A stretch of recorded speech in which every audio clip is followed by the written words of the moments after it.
Buya izin bertanya, kan sekarang sedang ramai bela Palestina, bahkan di sosial media banyak netizen Indonesia yang menyerang kolom komentar akun sosial media IDF atau tentara Israel dengan hujatan, caci maki, bahkan dengan doa yang jelek. Bahkan ada yang sampai meneror keluarganya. Mereka juga menyebutnya sebagai julid fi sabilillah. Hal tersebut ternyata berhasil melemahkan mental tentara Israel. Yang ingin saya tanyakan, bagaimana hukumnya dengan komentar dan doa jelek di sosial media seperti itu?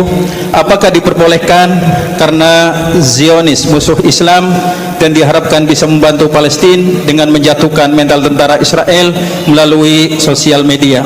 Atau kita tetap tidak boleh menghujat musuh Islam? Mohon pencerahannya Buya, syukron.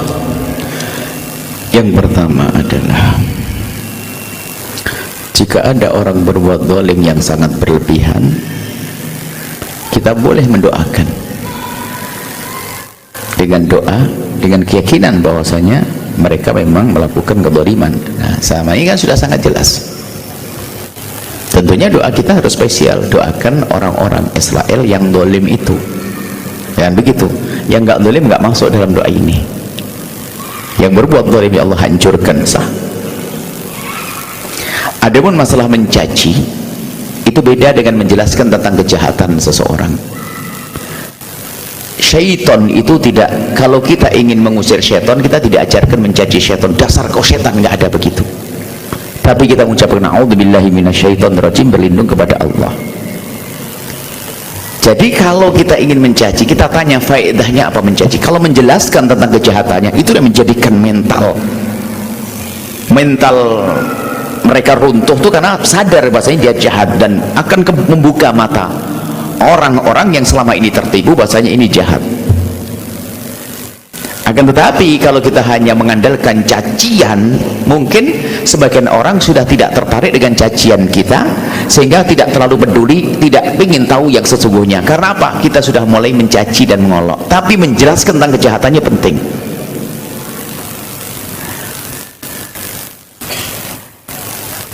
Baik, ada yang lebih penting dari itu semuanya. Jangan kita hanya sibuk mencaci. Kalau mendoakan agar semoga Allah memberikan pertolongan pada kaum muslimin Palestina, semoga Allah menghancurkan mereka yang berbuat zalim, sah-sah. Ada contoh kunut nazilah yang disebutkan adalah kisahnya seperti itu. Waktu beberapa qurra penghafal Quran yang meninggal, lalu Nabi mendoakan pembunuhnya, sah. Akan tapi kalau Anda akan mencaci, sejauh mana efek kebaikan yang akan kembali kepada Islam itu sendiri? Kalau menjelaskan kejahatan, nah ini zamannya media, cukup Anda jelaskan bahwasanya kejahatan Israel terjadi sekarang begini, semoga Allah memberikan pertolongan kepada kaum muslimin dan sebagainya. Itu tersentuh hati orang yang mendengar. Jadi ini pilihan yang paling penting. Adapun mencaci, apa mereka tuh apakah peduli dengan cacian? Mereka tidak peduli dengan cacian. Mereka tuh takut kalau ternyata kejahatannya diekspos sehingga dunia melek seperti hari ini.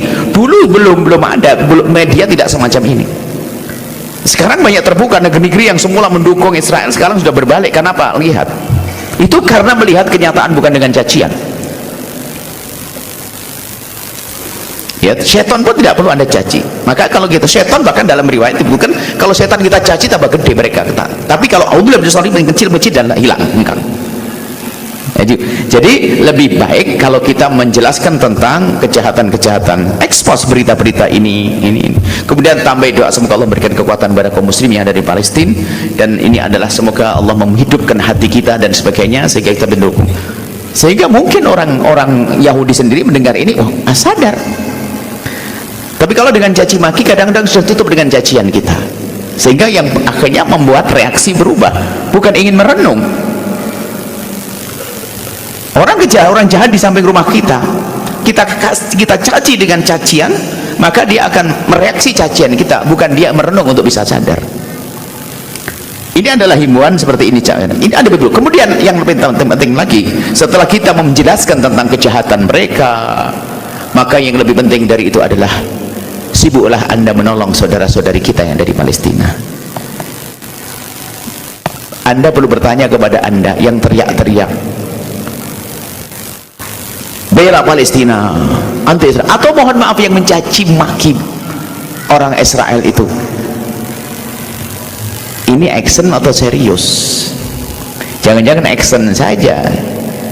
Kalau serius pasti juga Anda berderma juga keluar duit. Sekarang keluar duit enggak, teriak-teriak Allahu Akbar, bela Palestina, Palestina, teriak di mulutnya, dikoceknya enggak ada keluar 1.000 rupiah pun enggak bantu Palestina. Action saja, pengen dilihat bahwasanya dia adalah pembela Palestina, kebenaran dan sebagainya. Bukan itu, hai hamba Allah. Jadi apa yang perlu kita lakukan saat ini? Semampu Anda untuk memberikan berita bahwasanya ini loh kejahatan orang-orang Israel, biar mata melek dunia ini.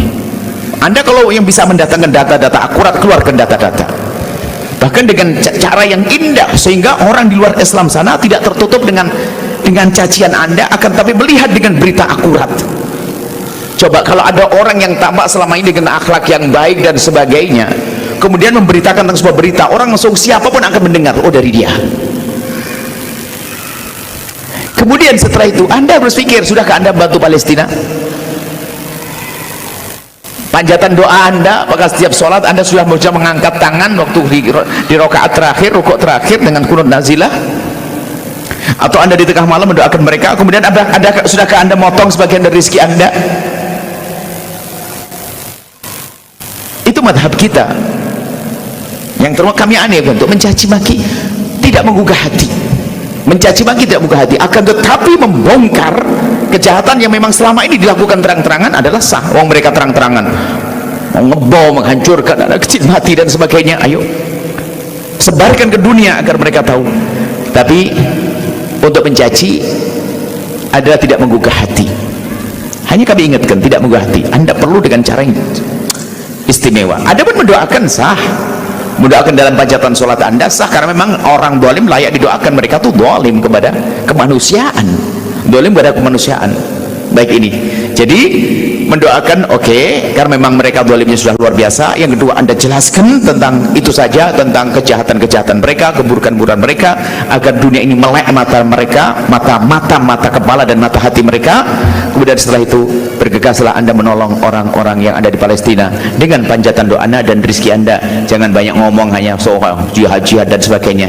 Kita bisa jihad dengan harta Anda, harta kita saat ini. Palestina perlu bantu, hidupkan hati Anda, bukan hanya teriak-teriak, akan tapi perlu ketulusan. Tadi pagi ada yang bertanya, apa yang tidak kita lakukan gini-gini. Saya tanya, Anda sudah infak atau belum? Anda sudah sedekah belum? Jangan hanya teriak-teriak saja. Tapi tadi bagi orang baik yang bertanya, hanya saya guyon nih bahasanya, sudah. Dan kami yakin dia sudah berderma. Jangan banyak ngomong, derma penting, tolong mereka. Lalu jangan bicara nanti sampai enggak, bukan permasalahan itu. Permasalahannya keluarkan kecuekan Anda dari hati Anda, itu saja. Anda harus peduli dengan mereka, selesai. Itu saja. Semoga Allah memberikan pertolongan kepada saudara-saudara kita di Palestina. Semoga Allah menjadikan kita pejuang-pejuang dengan panjatan doa kita, dengan harta kita, biarpun kita belum bisa perang ke sana. Dan semoga Allah menghidupkan hati kita, tidak menjadikan hati kita mati yang tidak peduli dengan saudara-saudari kita. Wallahu a'lam.